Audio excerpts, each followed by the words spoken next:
ఒక అందమైన ఊరిలో అమూల్య అనే ఒక చిన్న పాప ఉండేది. ఆమెకు తన పుట్టినరోజున వాళ్ళ అమ్మ ఒక రంగురంగుల గాజుల కంకణం బహుమతిగా ఇచ్చింది. అమూల్యకు ఆ కంకణమంటే చాలా ఇష్టం. అది ఎప్పుడూ తన చేతికే ఉండేది. ఒకరోజు అమూల్య తోటలో ఆడుకుంటున్నప్పుడు ఆ కంకణం జారి కింద పడిపోయింది. పాపం అమూల్య అది గమనించలేదు. కాసేపటికి ఒక చిన్న పిట్ట ఎగురుకుంటూ వచ్చి మెరుస్తున్న ఆ కంకణాన్ని చూసింది.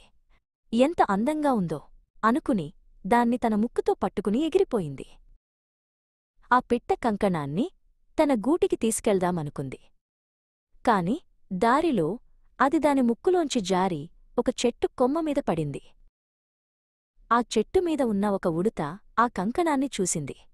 నా పిల్లలు ఆడుకోవడానికి ఇది బాగుంటుంది అనుకుని దాన్ని తీసుకుని చెట్టు తొర్రలోకి వెళ్ళిపోయింది.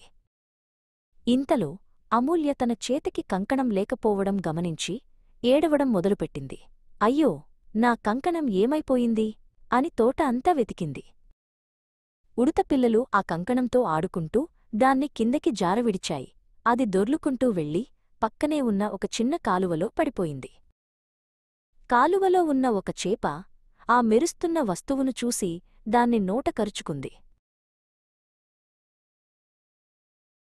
అమూల్య ఏడుస్తూ కాలువ ఒడ్డున కూర్చుంది.